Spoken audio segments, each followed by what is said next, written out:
बिस्मिल्लाहिर्रहमानिर्रहीम। अस्सलामु अलैकुम viewers, welcome back to my YouTube channel Cattle Care. दोस्तों, यूट्यूब चैनल कैटल केयर में तमाम दोस्तों को खुश आमदीद। उम्मीद करते हैं कि तमाम सामीन और नाजरीन अल्लाह के फ़ज़ल से खैरियत से होंगे। आज की इस वीडियो जिसका उन्वान दूध बढ़ाने का साइंसी फार्मूला, जिसमें आपको जानवरों की ग़िज़ाई ज़रूरियात दूध के हवाले से कितने कितने अरसे के बाद ज़रूरी हैं, बताया जाएगा। उम्मीद करते हैं कि आपको हमारी ये वीडियो ज़रूर पसंद आएगी। तो नए आने वाले दोस्तों से गुजारिश है कि हमारे चैनल को सब्सक्राइब ज़रूर करें और घंटी का बटन भी दबाएं, ताकि हमारी नई आने वाली वीडियोज़ का नोटिस मिलता रहे। जानते हैं जानवरों की ज़िंदगी के मुख्तलिफ मराहिल में उनकी ग़िज़ाई ज़रूरियात क्या हैं। दूध देने के दौरानिए के इब्तदाई 60 से 70 दिनों की ग़िज़ाई ज़रूरियात। दूध देने के इब्तदाई 6 से 8 हफ्तों तक जानवर बहुत ज़्यादा तवानाई और लहमियात की ज़रूरत होती है, चुनाचे इसकी खुराक में वंडा इस्तेमाल करें। 6 से 8 हफ्तों में जानवर अपने सूए में ज़्यादा दूध देने की सलाहियत तक पहुंच जाता है।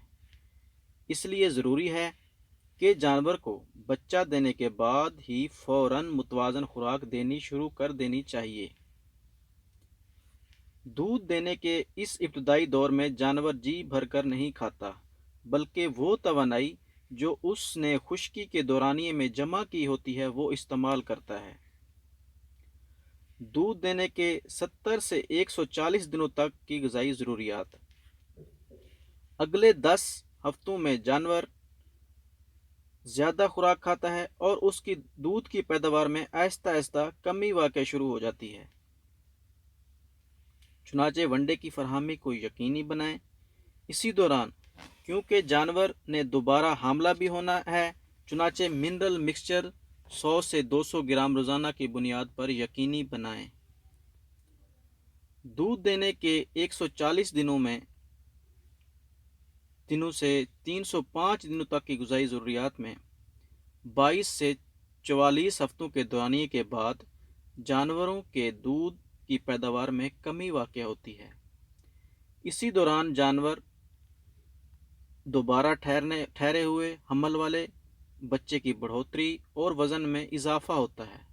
इसलिए ज़रूरी है कि जानवरों को बच्चा देने से 45 दिनों से 60 दिन पहले ही मुकम्मल ड्राई कर देना चाहिए, जिससे वो अगले सूए के लिए अपनी और बच्चे की मुकम्मल तैयारी कर लेता है। याद रहे, इस दौरान क्योंकि जानवर का मैदा सुकड़ चुका होता है, लिहाजा उसे ड्राई मैटर ज़्यादा ज़रूरत होता है, यानी वंडा वगैरह रोज़ाना की बुनियाद पर डालना चाहिए। यही चंद बुनियादी असूल अगर हम अपनाएंगे तो फिर हम एक सेहतमंद बच्चा और दूध की पैदावार में बेहतरी हासिल कर सकेंगे। मज़ीद मालूमात के लिए कमेंट्स में रब्ता कर सकते हैं। उम्मीद करते हैं कि आपको वीडियो ज़रूर अच्छी लगी होगी। वीडियो अच्छी लगे तो लाइक और शेयर करना ना भूलिए। अपना और अपने आसपास के लोगों का ख्याल रखिए। शुक्रिया। अल्लाह हाफिज़।